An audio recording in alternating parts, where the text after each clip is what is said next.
Ladies and gentlemen, welcome to Hero Movie Podcast, your greatest source for superhero movie and TV, and of course, fantasy discussion in the multiverse. I am your host, Adam Portress, and joining me today, he's not only a member, but he's also the founder of the Dragons Are Dumb fan club, Sweet Sean Zakovacs from the internet. Whoops, you there? Yeah, I didn't turn you back up there. And at least one of us can keep a lady around for over a decade, Bruce Leslie. Oh. I'm a prickly pear, and the rules of succession are very clear in my household. Oh. Just go ahead and lob off the head and move on. That's what I always say. Well, welcome back, everybody. This week we are trumping on here in the high fantasy that is the month of September here over on HMP. And this week we're talking about Game of Thrones, House of the Dragon, because I think technically it's got that little the title above the title. Yes, kind of like John Carpenter's The Thing. Yeah, if we're being if we're being complete, yes, Game of the Thrones : House of the Dragon. So we'll be covering the first couple episodes of that. Not the most recent. I know you're downloading this on a Monday, and a lot of after show podcasts got that one. But as we're recording this, that episode hasn't aired yet. So calm your jets, but that's okay.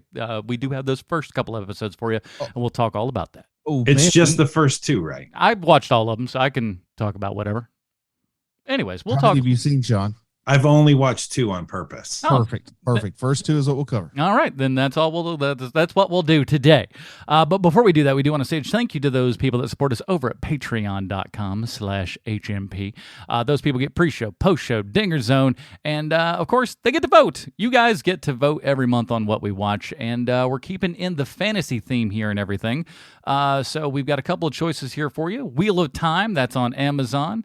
Witcher, that's on Netflix. Good Omens is on Amazon, and Cursed on Netflix. So Amazon and Netflix seem to have the market cornered as far as high fantasy and fantasy related things. It seems they're the only ones who can afford it. Well, that's probably true.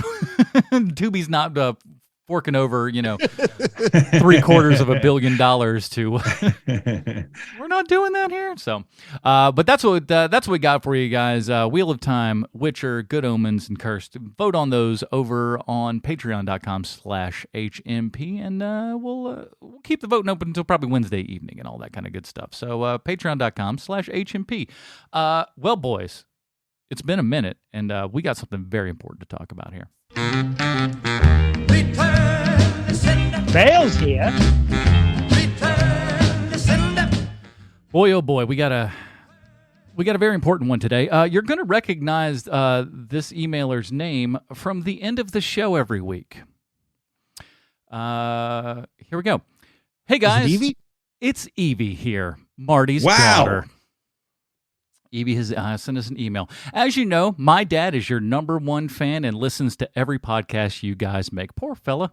Well, I wondered if you would give him a mention for him today as we record this. Yesterday, as you're hearing this, is his 52nd birthday. What day does that work out to? According to the British, 1809-22. Okay, cool. That is my wedding anniversary. There you go. So look at that, Marty. You could have been a special guest and got an extra cake just for yourself if you would have shown up to Bruce Leslie's wedding 14 years ago. You really missed out on that one, but that's okay. Happy birthday! So happy birthday, buddy. So I knew it would be very special for him. He's also been my biggest supporter and has always been there for me in my time of need, no matter what. He sets the standards for what a gentleman should be and constantly shows his endless love for everyone around him. He's the most caring, thoughtful, and wonderful dad, and I would be lost without him. I just want to say happy birthday and have the absolute best day, and thank you for being you. So much love, you guys. That's from Evie. Well, you're going to find we're like 3 for 3 on Marty fans over here, Evie. So this is an easy one for us to. Yeah, that's an easy one. I've actually written to Marty like off anything, just going back and forth, just like talking. Same here. But happy 52nd here, Marty. Oh, oh my gosh, I can't believe that I almost didn't do this to you because I wanted to send you the picture that she sent along in that email. But if you want to be like Evie, you can email us at heremoviepodcast it's a great picture. gmail.com. Oh, wow. That is great. That's awesome. She was like 14 or something when this show started. It's just adorable. She was just a child. Oh my gosh. She was. Full actual. Oh, he's wearing a Pixies shirt and everything. Yeah. Man, that's the best. Looking good for 52. Yeah, that's it. Let's close up the mailbag. Bale's here. And as always, you can email us at heremoviepodcast@gmail.com. Yeah, you got it right. I was just like, what is our email for this show? Like, what show am I doing right now? I have no What clue. show are we on? Yeah, I get it. Let's get into it, boys and girls. Here's a trailer for House of the Dragon. From my blood come the prince that was promised.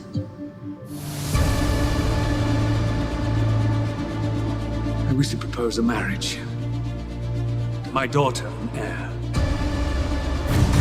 A royal wedding.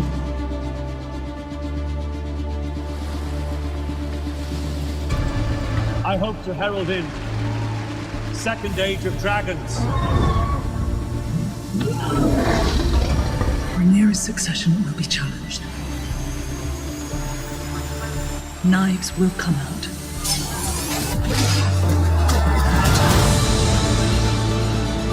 The king will die.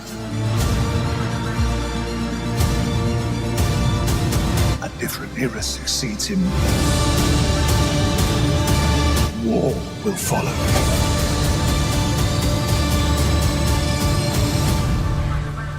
Prepare Aegon to rule. Alrighty, that was the trailer for House of the Dragon, and for whatever reason, they just cut that right off at the end when I was recording the trailer. They're just like, and it's done, shut up.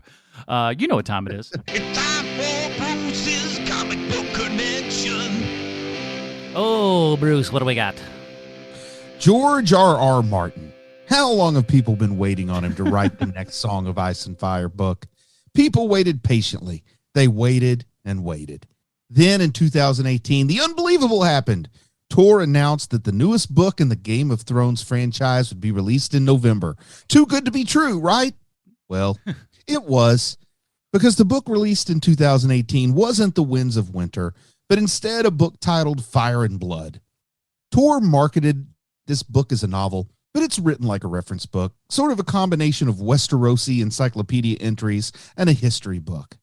It was a Targaryen history, and not even one garnered from primary sources, but instead many secondary sources, which often contradict one another, much like trying to write real-world history. Now, some people were a little understandably annoyed. We've been waiting for years to get the next saga entry, and he's off writing a song of Wikipedia and Ask Jeeves. You don't know what Ask Jeeves is? Google it. Or you could ask Jeeves. Well, anyway, of course, we all went out and we bought the book on the very first day. And guys, can I make a confession here? Sure. It's my favorite book in the whole Ice and Fire universe. Strange, right? Well, the most intense part of the Fire and Blood book were the events around A Dance with Dragons. And having read Fire and Blood at least 10 times, I know a thing or two about where events are going. But fear not, small folk. I will not spoil the story by spilling the beans. I will say we can expect plenty of blood, treachery, and intrigue, 3 mainstays within the Game of Thrones universe. How horrific will it get? Well, my clue for that is simply 2 words: blood and cheese. That's got you scared, doesn't it? Frightened. Well, speaking of blood and cheese, Adam, do you have a list? Oh, if that comic connection wasn't enough, let me sell everybody on this new Game of Thrones series, because this sucker has everything, and you know how we do around here. There may be a couple spoilers in here for some of this stuff, but whatever. So we've got Constantine. Well, Patty Constantine, at least. We got a Time Lord, a Tiny Princess, Queen Today, Gone Tomorrow, Moses Hightower, White Edition, The Queen Who Never Was, more wigs than you can shake a bantha at, diplomatic meetings. We got the House of the Dragons dating game. We've got Dragons, a member of Slipknot, jousting, fiery chandeliers, the most dangerous of thrones, marrying 15-year-olds, but I suppose that was a better choice than marrying the 12-year-old. Geez, Hollywood. We got crab people, poor people cosplay. We got loot playing, head bashing, dong chopping, baby extracting, gift giving, ships at sea, boots on the ground, feet in the air, all the dames and knights out there, ladies of the night doing the stuff in the streets, and a couple other things that I won't spoil because maybe you haven't seen them yet. But this show's got everything. Nice. I guess the first thing I just want to throw out there with you guys, coming off of talking about the Rings of Power last week, is what do you think this show looks like? Like just the look when the screen first goes into, not the intro or anything, but showing us some actual footage of the first episode. What did you think about how this looks, particularly when you kind of juxtapose that with the look that the Rings of Power had? Well, it's the difference. To me, it's the difference between Star Wars and Star Trek, where Star Trek is very clean and bright and shiny, and Game of Thrones is none of those things. It always feels gross. It always feels dirty. Even when you're in, with the royalty, there's still awful things happening. Like, him getting the leeches on his, or not leeches, what is that that's eating the dead flesh off of his hand in that second episode. We're just going to call them maggots. So, like stuff like that, where you're just like, well, this is awful. You know what I mean? Yes. I was a little concerned before. Well, we can get into that later, but I like the look of it. That's where I'll end it. Yeah, that's what's funny. It's like, because I watched this before the Rings of Power, and watching Rings of Power, like Sean had that's really good there, but at the same time too, it's almost too clean. It's like the CGI is almost too much in a lot of ways, to where it feels like Star Trek, where it's too slick, it's too clean, and Star Trek rarely ever felt like reality. Whereas Game of Thrones feels more reality sort of based. Like you said, we're in the muck. We'll get into that, why that feels that way in a second, because I know that me and Bruce are going to go down a hole when it comes to that stuff. But then also, I just want to say, as far as how it looks, I don't know, you guys probably understand the translation of real world images to film better than I do. But I'm kind of wondering if there's an issue, because you're probably getting all kinds of good direct sunlight in New Zealand, where they're filming the Rings of Power, but in Europe and the places in Europe where they're filming House of the Dragon, I think you're not getting that great sunlight. You're getting a lot of misty, foggy, overcast days. A lot of Iceland. Oh, are they in Iceland? I'm guessing. I don't know. I'm just guessing. I know that they did a lot of their settings and scenes are actual castles that they just embellish a little bit in post. So some of that's going to be like Eastern Europe type stuff. And I know they did a lot in the Northern Ireland for the last couple seasons of Game of Thrones. So I don't know where they're at, but I do know they're not in New Zealand. And I just kind of wonder if like some of that is just like the excellent sunlight that they're getting in Europe. Look, man, it's about preference, quite honestly. I mean, it's what do you prefer? I mean, both shows look incredible for what they're trying to pull off and what they're trying to accomplish. Which is two different things. Yeah, that's a big thing. Yeah. It's kind of like this the difference in the feeling when I start to watch the shows. Like when I start to watch Lord of the Rings, I feel like I'm at a really cool looking outdoor basketball court. Maybe some rich kid has in his backyard that's all painted up with like maybe the local school or his favorite NBA team, or even like the lane might be painted to look like R2-D2. Wouldn't that be cool? And you and him are out there just playing horse and enjoying this really cool basketball court he's built in his backyard.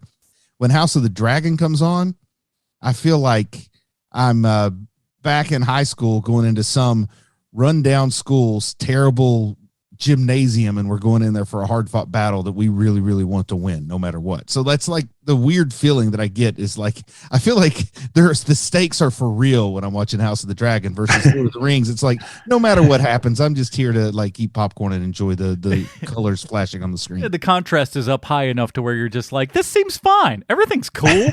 like House of the Dragon is just like, oh, there's a lot of this is violent and mean and dirty and gross, and okay. And it's like I absolutely know where both stories are going. Both stories are taken from basically outlines that they have to flesh out into real stories. I mean, there's so many similarities between the two, but I feel like I'm watching a totally different like league of show when I watch House of the Dragon. Like it feels like it's like the difference between watching a sporting event with the team you like versus just some random sporting event that's on at the restaurant while you're eating. For me, it's the big difference is that with House of the Dragon and with Game of Thrones in general, that last season excluded from what I'm about to say, there is something about it where it makes it different than any other fantasy thing. And to me, the reason why that is because it's based on the War of the Roses. And like you can see like the similarities. It's not one for one, but it is pretty close. Like if you want to read up on the War of the Roses, I suggest you don't if you're an American, because you will pass out within the first 5 minutes. No, you will not. It'll be one of the most exciting things you've ever listened to. But it's pretty close to the beginning of Game of Thrones, like the way that everything sets up. Yeah. I mean, you even got like the similarities between Lannister and Lancaster, Stark and York. It's pretty cool. Pretty cool. Yeah, in that it way. is. But it is. It also like goes trans-European history too. I mean, it has elements from all over the place, which makes it really cool. And of course, you go to Fire and Blood, and the early parts of the Targaryen conquest are absolutely like Battle of Hastings, William the Conqueror, that kind of thing, the Norman conquest. And then I would say, I don't know if Dance with the Dragons is it, or if it's, nothing that he has is 1-to-1. So there's other stuff that's going to be influencing it. Yeah. I think that this has a lot to do with, what happened after the War of the Roses. Henry VIII, his father is the first monarch, I think, after the War of the Roses. And then Henry VIII rises to the throne. He has trouble having a son, so there's a succession issue. You have this big war between his daughter Mary, who came to be known as Bloody Mary, who's also the Catholic princess, and Queen Elizabeth I, who is the first Protestant queen. And you get like this big battle of succession between those two. And that is what I think the Dance with Dragons is most closely based upon, even though this is happening before the War of the Roses. Does you follow what I'm saying? Yeah, Sean? absolutely. Yeah. 100% I do, just because I know a bit of it. I took European history in college, so I do. And I mean, there's even the history of England's heptarchy, and then they talk about the Seven Kingdoms all the time with Westeros. I mean, there's no big surprises there on what's going on. I saw Barry Lyndon. I get it. That does give it that real world and that lived in feeling. And I think it's a big reason on why both you and I like it, like you said, Sean. But I also think these are pretty common things in more modern fantasy, particularly grimdark and flintlock fantasy. Like as more of the modern fantasy novels are translated into books and movies and stuff, I'll be real curious, Sean, to see if you're like, come around on it, because it's, modern stuff for the most part, with the exception of maybe Sanderson, who's the biggest name, but modern stuff is way more Game of Thrones than it is Wheel of Time these days. Well, I do like some of Sanderson's stuff. Like I said to you, he's the kind of the exception. He's still more classical in his high fantasy. Well, and his superhero stuff is pretty great. The Steelheart stuff. Yeah. I like that. I'm just now working on Elantris. As much of a Brandon Sanderson fan as I am, I hadn't read that until recently. I just got it started. Oh wow! Did you put into his Kickstarter? No. You should be sending me money, buddy. Well, he's I talk about it all the time. Where that check in the mail? Now you're not wrong, because now he's making Stephen King money. So yeah, he's got it. He's got it going on. Mm-hmm. But back to House of the Dragon. Yes. Sean, have you read any of Fire and Blood? The first one. Now, when I say Fire and Blood, there's only one. Oh, then it's just the one then. Yes. Okay. Like there will be a volume 2 at some point, but it's not out yet. Right. I for some reason I thought, because he said it. He said George R.R. Martin said that there was going to be 3 books. So I didn't know he said there was going to be 3. I didn't. Oh yeah, more than one. No, he said there'd be 3. So now he says that a lot, though. That I'm waiting on him to write. Yeah, he says that a lot. Did he say that at the Lakers game? so the Giants game. I think that I've even spoken to this before, that I had a really hard time with that book because I didn't have faces to go with names, because I listened to it before the show started. Yeah. And so there was I had a real problem not only because all the names are the same, but also because when the names are the same for me, as long as I can put a face with the name, then I'll be fine. But I was unable to do it with that book. So the book, it was fine, but there were moments where I was like, they have totally lost me here. And I just let it keep going. Yeah, I can see that. I just picture them all as like long blonde hair Rob Riggle. Right. Faces. Right. And that's just the female characters. So that, when I was kind of concerned is not the right word. I was wondering if this would be as successful a show as Game of Thrones. Trepidatious is the word we're looking for. Trepidatious. Thank you, Mr. Portress. Because I thought that maybe there was because there wasn't the chance of, all of the backstory that Game of Thrones had when they first started. Those two guys who I still feel awful for them, the Double Ds. I feel so awful for those guys. It's got to be tough figuring out what to do with all that money. I do feel awful. Well, there is that part, but you get a Scrooge McDuck layer, and then where do you go from there? I already own one of everything. How can I further diversify? Oh, my life is hell. But they signed up for something that they didn't sign up for. By the end of that show wasn't what they had signed up for. He was supposed to have these books done, and they were going to translate to screen. That sucks. And when somebody pulls that carpet out from underneath you and just goes, finish my job now. Yeah, no pressure for that, dude. And then for him to turn around and give them crap for the way it ended. It's like, bro, this shit's on you. Sorry. That's all right. This stuff's on you. Like it made me, it kind of made me sour on the Game of Thrones stuff. And so, I kind of sort of wanted to see what House of the Dragon would be, just because when Game of Thrones was good, it was so great. And so I was like, well, let's see what's going on. And so when I watched that first episode, I was like, okay, all right. They somehow pulled this off. Yes. I was so done. I was done with Game of Thrones. I wasn't even rereading the books anymore. I was like, that is a chapter of my life that's begun and ended. I had not that much interest in House of the Dragon until I started getting super excited for it about 3-4 weeks before it came out. And then I got pulled in, and I'm like, it's like nothing ever happened. It's like the relationship was never soured. I've totally forgotten any negativity from season 7 and 8. And I'm just so into it. And I'm feeling like this is definitely, I'm not going to say a better project yet, because we're only a couple episodes into it. Right. So but it definitely has better big picture thought out ending point. It definitely is not going to run into some of the problems that the first show had. I think they know from the beginning. They also have the benefit of not being the first show to have to adopt and adapt. You know what I mean? They get to learn from the lessons that the first guy made mistakes on. But man, I'm really feeling very, very, very enthusiastic that this show is going to be solid. Yeah. I mean, it sure looks like that's the way we're headed, And, HBO announced viewership of about 10 million for the first episode. I don't know if it's keeping that number up, if it's going up, going down. I'd imagine it's going up because this show's getting a pretty positive buzz. And that's less than what Amazon reported, but Amazon's numbers are now known to be kind of wanky because some third-party verification says they are probably like inflating their numbers. And by probably, when they said 25 million, it might be as low as 7. So that's some inflation. Wow. But I would just say, don't ask Amazon. Not that it's a contest. You can enjoy as many different things as one wants to enjoy. But if it were a contest, the idea that I'm getting from what I'm hearing and what I'm encountering is that House of the Dragon is winning if it were a contest.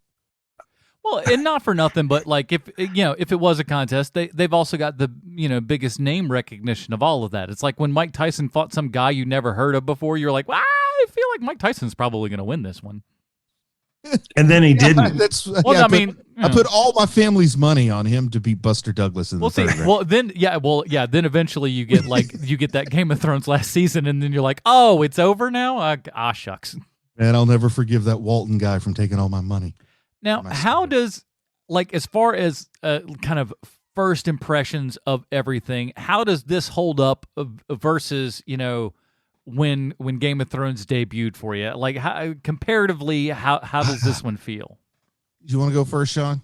Yeah, I might as well, because you're going to have a lot more to say than me. I had no expectation. I didn't even want to watch the first series of Game of Thrones. Not my bag, as we've said 1,000 times. If it's got a dragon in it, I'm going to hate it. However, at the time, my wife was out of town, and I was at home, and she started talking about how much she liked this show.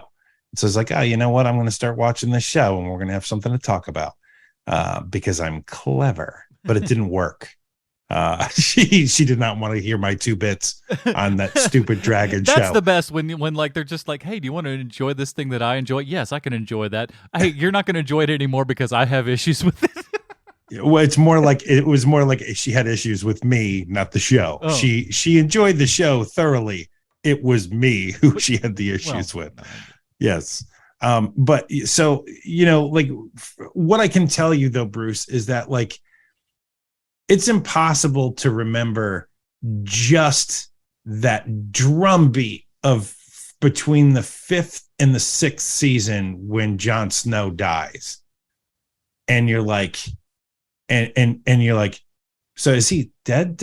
And they keep showing him, and you're like, well, what's going on there? And like, you can't wait for the 6th season to start, like, that is probably the most ravenous I have been about wanting to watch a show come back, is that between those 2 seasons. It wasn't that like the final episode of the season when he gets stabbed and he's bleeding. Yes. And then, is that the same season? And I might be off by a year, but then it also like cuts to Daenerys on her boats finally. Is that the same season? Or is that I believe so. It's kind of a hodgepodge in my head. Yeah, I'd have to go back and rewatch, but that's like, oh my goodness, too much to get excited about going on both sides of the island here. Right. And, I think it's impossible. It's impossible to try to recapture that again. I think that you can keep this going to the point where people are like, oh, that's great. There's another episode of this. I want to watch that.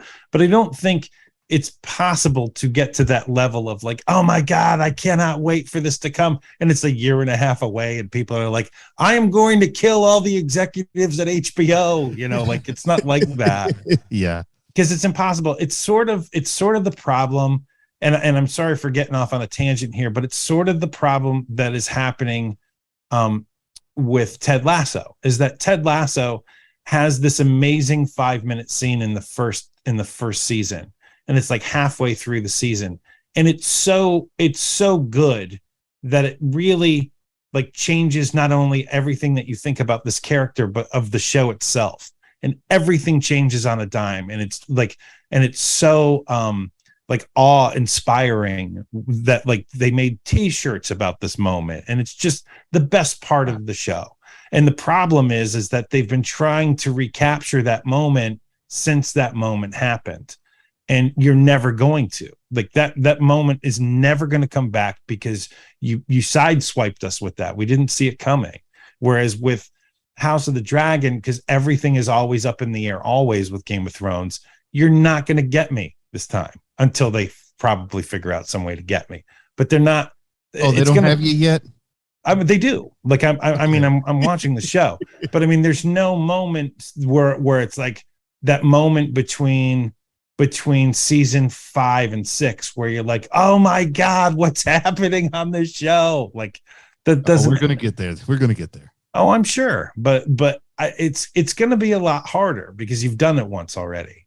Well, yeah, and I think as far as like the launch of Game of Thrones versus the launch of House of the Dragon is launching from the high ground with everybody watching. Game of Thrones was able to just like sneak in the back of the room and start playing their guitar like they're minding their own business, and people just started gathering around and saying, man, that guy's a pretty good guitar player. Right. Whereas House of the Dragon is, all eyes on 12 years, 13, 14 years later, and suddenly you're in the Hollywood Bowl for your first concert and your comeback tour. Right. Yeah, it's totally different. So much more pressure, but also much more resources to start it.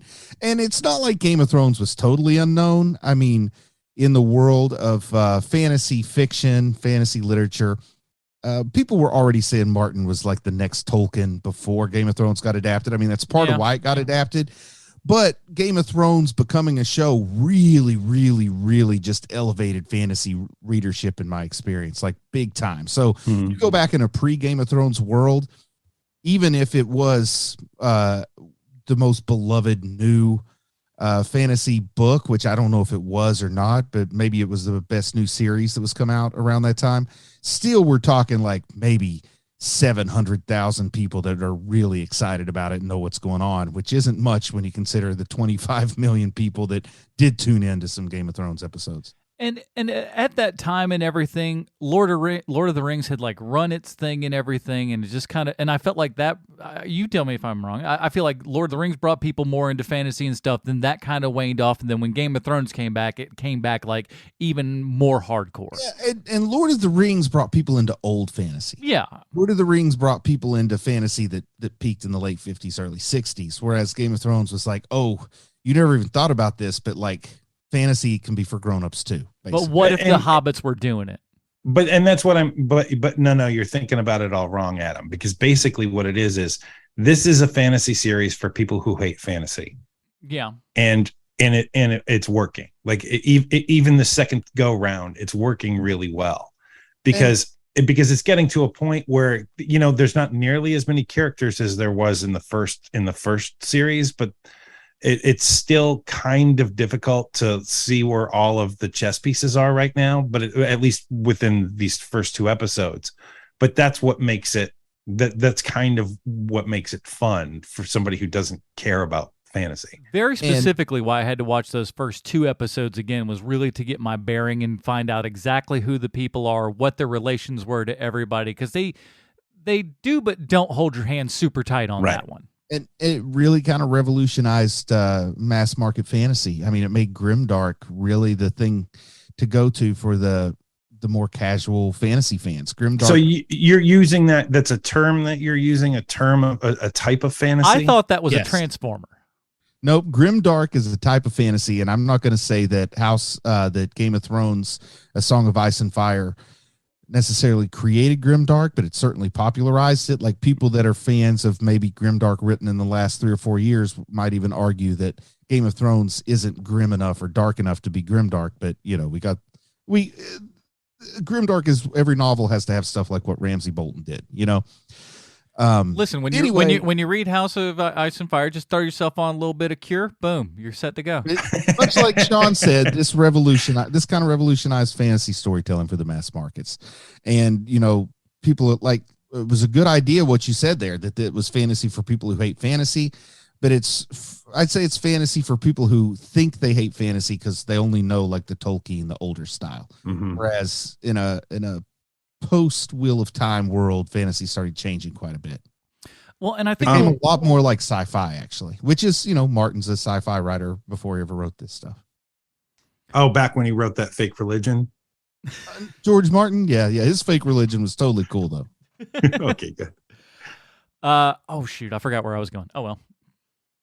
I'm sure it was cool. It was pretty sweet. So let's talk some casting here. Because, yes, please, because there's something I have to get to, because I think there's a massive conspiracy happening, but please keep going.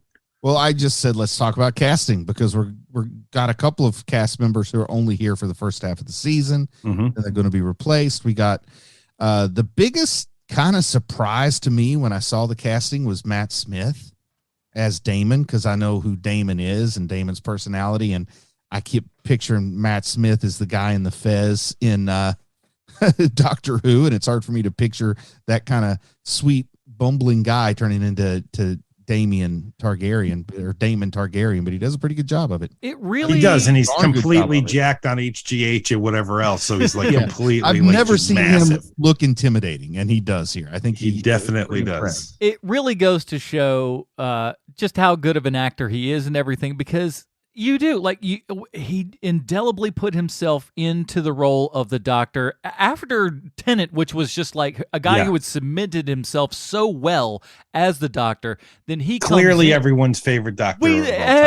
Oh my gosh, you get to the end of that series and you feel like the Doctor, I don't want to go. We're like, we don't want you to go either. We want you to stick around. You're great. Please stay forever. And then when Matt Smith shows up, I mean, it's like, even within that first episode, you're just like, at first you're like, I don't know if I like this guy. He's obviously not Tennant, but doggone it, by the end of that episode, you are on that thing, and he becomes like, he's not, it's totally different than what Tennant brought to the table. But, right, because he brings such a strangeness, whereas Tennant was like pop culture. Yeah, he was just like... Personally, I think David Tennant was a better Doctor, but I think Matt Smith probably had more fans. But the thing, too, is that like he had a lot of really great stories that were written for him.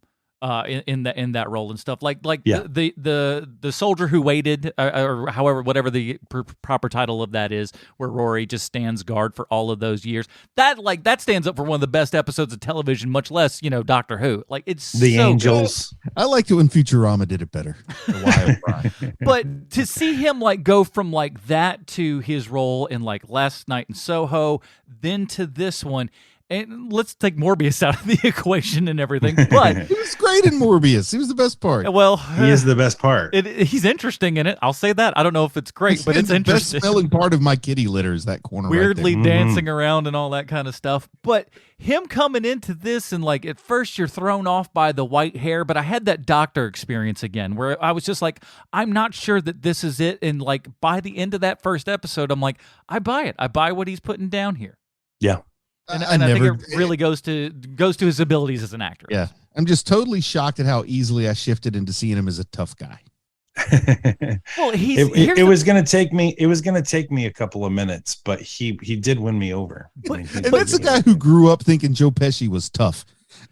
But also think about it this way: there were moments of his time as the Doctor when he would get fairly stern.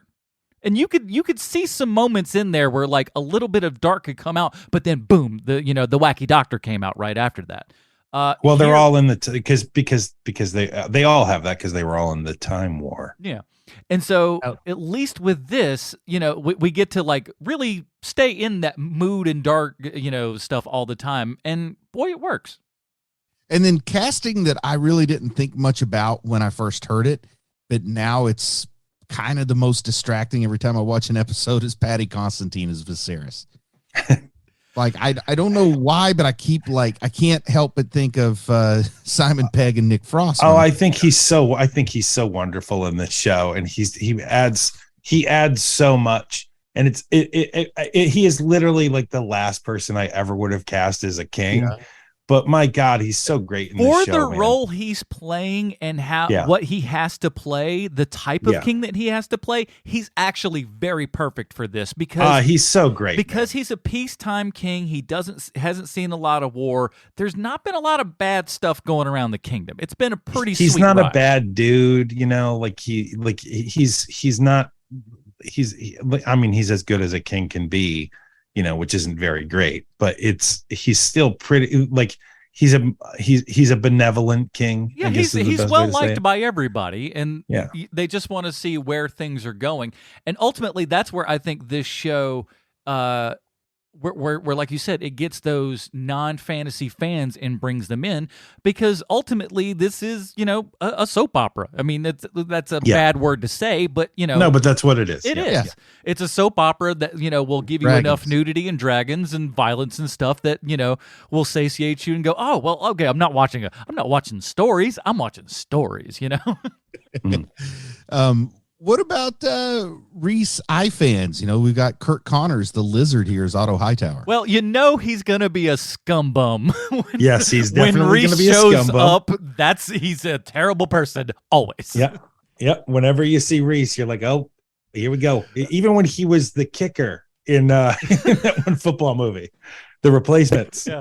Oh, I forgot about that. You're like, oh boy, that guy's no good. And so now that he's the hand of the king, you're like, oh boy, that boy is no good. Even if it wasn't him though, I look at everybody and I just be like, y'all, Do y'all not see how Hightower is scheming on all of y'all? Come on. It is so like he's not even like he's practically tinting his fingers like Mr. Burns. Was Bubba Smith Hightower in the old Police Academy movies? Yes. Oh man, Bubba Smith as Otto Hightower would have been great. If only this had been made 40 years ago. What about Graham McTavish, our Saint of Killers friend, is here as the Kingsguard? It's pretty great. Now, he is a person absolutely I could picture being in this show. He is a dude also that I didn't recognize him straight away. It took me a minute to figure out where I knew him from. I don't think I caught him. But the second I did, I was like, it's the old Saint of Killers. Yeah, he's been in all the major fantasy properties. He's been in Lord of the Rings tied in stuff. He's been in Game of Thrones, and he's been in Preacher. So those are the big three. I'm waiting for him to get a Star War. Oh, yeah. Here's the thing. He'd be great in a Star War. Yeah, he would. He'd be great. Put him in any of these shows, people. It's available. Yeah. They still have to. What if he goes up as Cassian Andor's long lost grandfather? I could totally see him as some grumpy old Imperial officer. Absolutely. I could see him bringing back that Alec McGinnis energy from a bygone era. I like how he just said Alec McGinnis, and we're just going to roll with it. Yeah, we're just going to keep rolling. Alec McGinnis. I'm thinking of McTavish, aren't I? Come on down to the McDonald's. At least I didn't say Alex. You know, I could have. So I have a massive conspiracy theory. So I'm putting on my tinfoil hat. So the actress Millie Alcock, who plays young what's her first name? Rhaenyra. Young Rhaenyra. I have a conspiracy theory about her. I believe that she was born a little person and she got the surgery to not be a little person anymore. I like this theory. And the reason why I think this is because she is still amazingly short and because of her head shape. Here's the thing. I don't think I would have given. You know, I like making crackpot theories, and I like conspiracy theories. I don't think I could have come up with that one, Sean. So I think that means it's pretty far fetched. It takes a different kind of mind to think of stuff like that. It takes a different kind of idiot. You're this kind of idiot. And I'm that kind of idiot. I'm this kind of idiot. I'm the Millie Alcock is secretly a little person. I love it. I like the idea that it's not like she got surgery either. I think she's got lifts that she wears, like little tiny stilts. Well, the thing is that her dimensions are a little off on her body. They're a little bit off. So knowing that we're going to have a time jump, now that we're talking about Millie, and I can't remember the name of Alicent's actor, unfortunately. Which, by the way, oh my gosh. Okay, first of all, let's take 2 seconds here. It's a little, maybe it happens in episode 3. I don't know. I've seen 4 at this point, but it doesn't go far in. But at this point, when you find out that like your best friend is like, you know, hooking up with your dad, and then becomes your mom in a sense, so to speak. Emily Carey is her name. Boy, oh boy, that's a weird one. Yeah, but it is weird, and it's intentionally weird. It's made weird. Oh yeah, because it's got to be weird and awkward and stuff, and it's just like, oh yeah, by the way, the woman that was once your friend is now your queen and has your brother. And something that they don't touch on in the show is, I think, maybe Alicent's grandmother was a Targaryen. She's got some Targaryen blood too, I think, but I could be a little bit off on that one. I'm really going back in the memories there to try and remember who Otto Hightower's father was. So you want to know something awesome about Emily Carey is that not only does she play the younger version of the queen in this show, she also plays the young Lara Croft in the 2018 Tomb Raider. Oh, and she's young Diana in Wonder Woman. Wow. Oh, yeah. Wow. Yeah. She's made quite a few different movies. Yes, she has. She's the young version of everyone. By the way, she's not the young version of Wonder Woman from Wonder Woman 1984. From 2018. Okay. Well, yeah, 2018. That's 1984. Wait, no, it's not. No. So that was like 2021 or something. Thank Yeah, goodness. that's 2020. Yes. All right. Anyway, the whole reason I was bringing this up is, are you guys going to miss these two women when they're replaced with older actors? I am, I've gotten because my more- conspiracy theory is going to be sitting on a table that no one is going to sit at. and I really think for me, the POV character that I've latched onto is Rhaenyra right now. Mhm. And like, I'm just kind of feeling like I expect this particular actor to be Rhaenyra. I think I'm going to be a little bit jarred when that changes. Well, that's at this point, 4 episodes in, at least, she's still same actor and everything. But it is like, when is something's going to happen. But and I've kind of, like you said, the show is more or less from her perspective and everything. There's outside stuff, of course, but like she's kind of. Wouldn't you say she's the main character?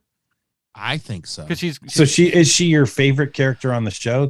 Both of you? I don't think she's my favorite. She's just to have latched onto as a POV. I see. Yeah, and I like her a lot because she looks like a former coworker of mine, who is also just a short little blonde girl that's kind of that was formerly a little person. She honestly, yeah, she might have been. I'd tell her to her femur face. elongation surgery just kind of messed everything up. We joked about it all the time.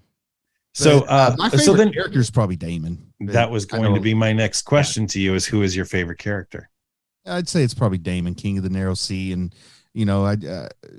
part of that is colored by the fact that I know his future from the Fire and Ice book. So I imagine they'll follow that pretty closely here. So yeah, he's my favorite of who we've met so far.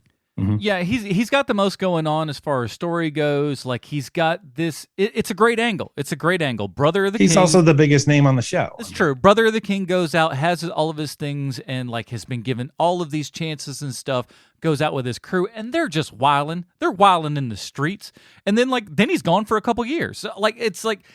He's the most intriguing character because he's doing the most. Everybody else is kind of sticking around, just going like they're playing throne chess, as it were, and he's out making hay, doing God knows what. But at the same time too, he's still got his eye on his throne, and you see that within the first 2 episodes. There, like there's a time when he's sitting on the throne because obviously he feels like there's a chance that he could be the heir at some point. Oh. And he's moving in other places and stuff as well, and you'll see that in future episodes. I love it how they took the Iron Throne in this show and moved it slightly towards looking more like it does in the books.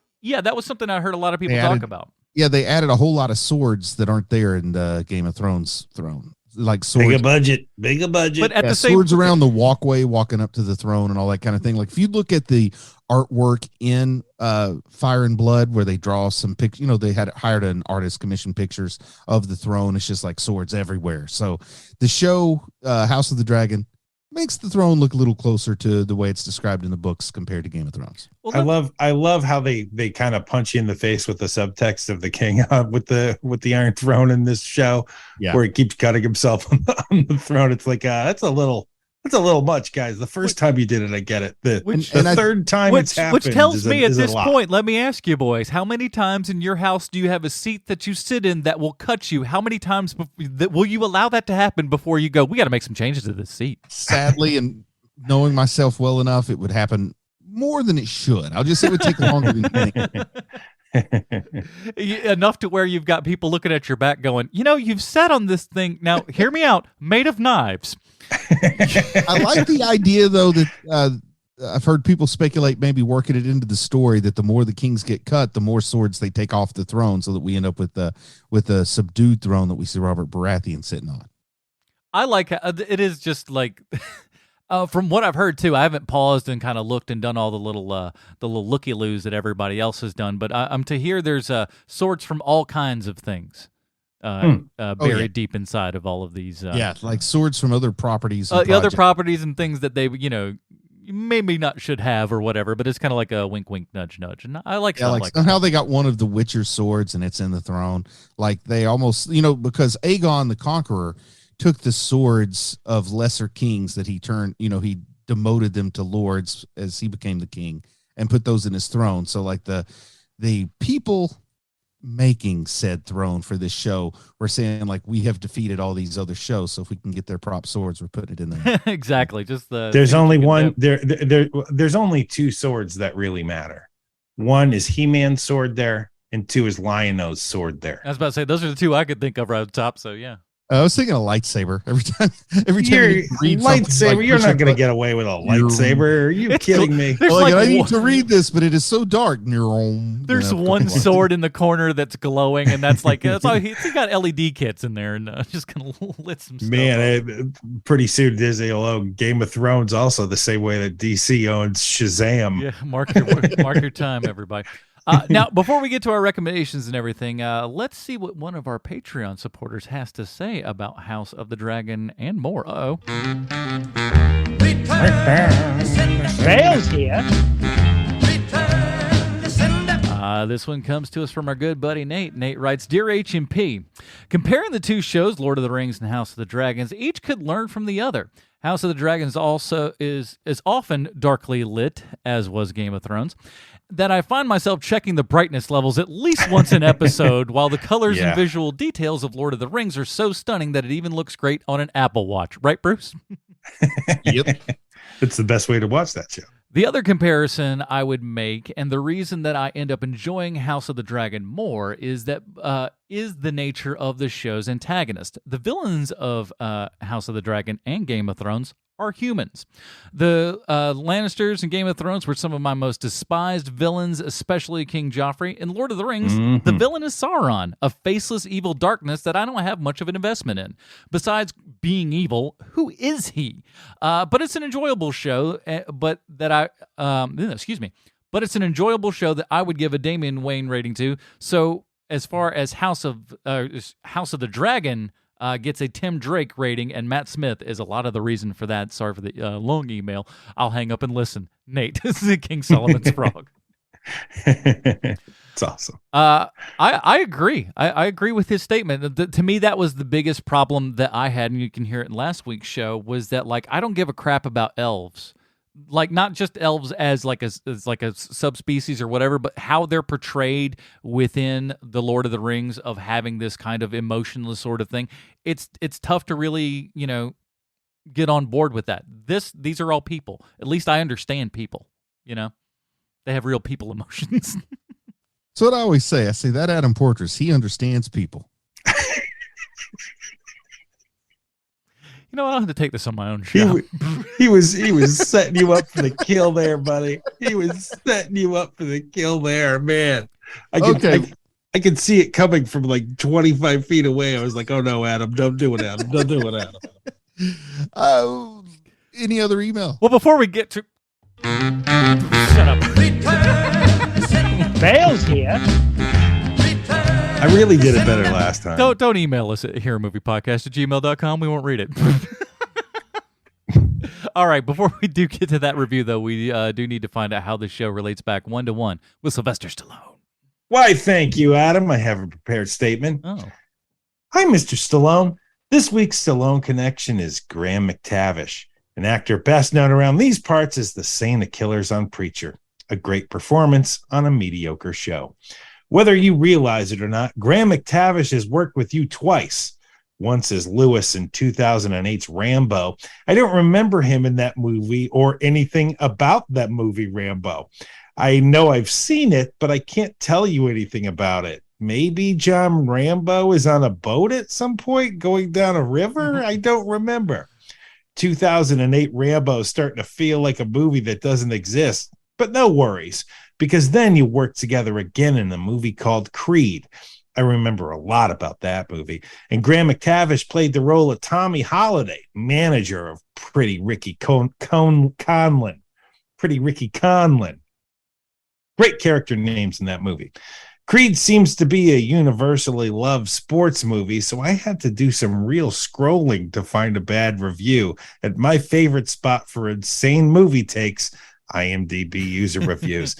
This one comes from someone whose name I will not mention because it's probably his actual name. And he writes, quote, just another glorification for competition, end quote. Here's his big review. This is just the thing that is rotten with the so-called American way of life. You could forgive the very first Rocky film because although it was about competition, it was also about a young man with abysmal prospects in life, grabbing the one chance he had for a better life. That film didn't necessarily glorify competition. You could even say that it was critical of a society who gives a man no other option to better himself than to send another man to kingdom come. After so many Rocky films now passed, there is now no such excuse. It's about knocking out the other guy, even if the score in the end may read differently. Jesus's words, love each other, has nothing to do with American society, which I prefer to call the swingy, since it produces swines and not human beings. End quote. Well, thank you. Thank you, Miss IMDb user reviewer.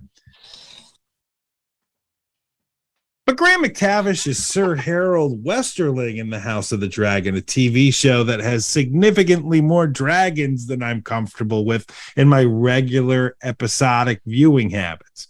And there you have it. This week's Stallone connection is our old pal, Graham McTavish. Speak to you next week. Your pal, Sweet Chauncey from the internet. We tried to get Graham McTavish on the podcast for Preacher. That didn't work I do out. remember, yeah. We gave it a shot, but some of your agents are no good. That's all I'm saying. Because there were several people that we reached out to, and they were just like, "Well, talk to our agents." And like, I mean, I understand that we're big, but like, come on, who's knocking down the door of some of these people? Come on, we had the #1 Preacher podcast out there. Kick bricks, Maria Menounos. All right, so let's get into it. Obviously the season isn't over and everything, but my guess is you guys are going to continue to watch this. I'll still continue to watch, despite the lady that I started the show with breaking up with me. So like I can't watch that with her anymore. But I'll continue to watch the show nevertheless. But this week was a little harder for me to watch this week's episode because I was a little bit jaded, a little bit angry. But ultimately, guess what? The story won me over a little bit. So I'm on board for more of this at some point. Maybe once all this is finished up, we could maybe do a recap. But let me see. Let me get you guys' thoughts. Me first? Whoever. Sure. I'm all for it. I'm going to be watching it. I'm going to watch every episode as soon as I can. I'm all for House of the Dragon doing a recap at the end of the season or something. I love it. Chauncey? Yeah, I like it. It's the kind of show where I'm not going to watch it the second a new episode comes out, but I'll watch a bunch of them together because it is kind of that kind of show. Yeah, and there's enough of it to where like this is very episodic and like yes. and it will certainly help going back to back, because I found that I'm just like, man, I need to rewatch, and thank God for the recaps at the beginnings, because I'd be like, what are we talking about again? Because I don't remember none of this stuff. But having them back to back like that, it probably is a really good way to end up watching these. Yeah, and through our entire discussion, we didn't talk about the best guy on the show, which is Crabman. Crabman is the best. Oh my gosh, Crabman! You like Crabman, huh? Crabman's fantastic, at least from the second episode. Well, get real attached to him, Sean. Oh no, that's a shame. Yeah, you get love your favorite character. Got the Crabman poster right now. Get your tattoo now. Crabman tattoo now. Remember, this happened to me on Watchmen also, where I was like, Don Johnson, man, Don Johnson. Yeah, Crabman. Like me liking Stormfront an awful lot that first time she showed up. But it's a good show. It doesn't feel like, when people talk about this show, here's one of my problems with Lord of the Rings. And Bruce, you're actually pretty good at not doing this. But whenever you're talking to someone about Lord of the Rings and like that you don't like it necessarily, people give you that same look that when people first bought Priuses, that same look that like, oh, it's a Prius, like the joke ugly from South Park. Yeah. There's a little bit of that with Lord of the Rings fans too. Like, oh, you don't like it because you don't get it. Like that kind of thing. Yeah. No, I get it. I just don't like it. I get it. Your car is ugly. It was manufactured terribly, and it's no one with a brain should drive something that's that. Well, that first incarnation of Prius was they were terribly so built. bad. They got them looking decent now, but like the first. But Listen, man, a Prius between the years of anyway, after that first gen of Prius is done, buy a Prius cast. Tune in. Buy a Prius. And you can buy it. You're worried about the battery. It costs $1,000 to get a new battery for a Prius. I want a Prius pretty badly. Just get a new anchor battery and put that in there. Just switch them out. That's all. It's $1,000. It costs nothing. Anyway, you don't have to recycle your car.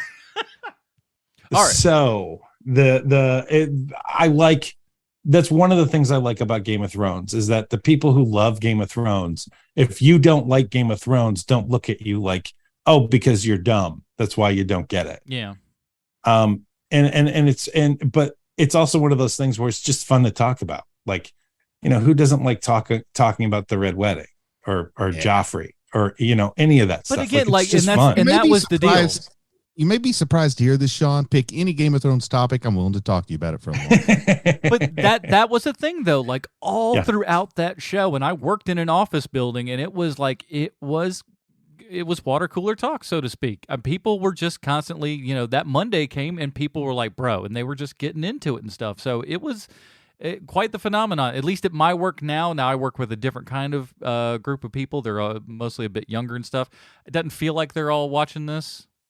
So maybe it's for a little bit of an older crowd, but they're all watching TikToks. Oh, by the way, Sean, I wrote this down as a note while you were doing it. 2008 Rambo. The best thing, the thing that you need to remember about that movie is 50 cal, gun turned around on a guy in the Jeep and just eviscerating them. That was the biggest moment of that movie where you're just like, oh my God, we are on another level with this place. Yes. Woo! But he did have a boat in Myanmar. Oh, the boat stuff was correct. But that was the one thing that I remember the most was him getting on that 50 cal, turning around and just turning these boys into Swiss cheese. My word. I couldn't remember if that happened in Rambo 3 or in Last Blood. Whatever it was. Yeah, definitely that one. All right, so we'll talk about some Game of Thrones or House of the Dragon when that ends up. So but we're going to keep on with our fantasy stuff, everybody, because as we said, next week is for the Patreon vote. So if you are a supporter over at patreon.com/HMP, remember you can vote on Wheel of Time, Witcher, Good Omens, or Cursed. All of those are available, and voting will end up on the Wednesday evening. In the meantime, Bruce, where can we find more of your work on the internet? I just want to say happy birthday to my father. Happy anniversary to my wife. Happy birthday, Marty. Holy moly. What a day. That's a lot. My goodness. That's a lot. Sean? I don't have anything. I don't have any well wishes, although happy birthday, Bruce's dad, and happy birthday, Marty. That's a big deal. And happy anniversary, Bruce. That's awesome. Yeah. And we should be getting close to Cassian Andor. I don't know when that drops. That'll be that's this week. Oh yeah. So we'll throw another 30 question show in there. What do you say, huh? Andor. Yay. Hey, listen. You sound really convinced. Early word is that it's good. That's all I'm hearing. That's what I've heard as well, but I'm not holding my breath. Just think about this. The guy who wrote Michael Clayton is the guy who did this. All right. Tony Gilroy. That's pretty good. I do like Tony Gilroy. That's a good pedigree there. Michael Clayton about a boxer? No, it's about a fixer, though.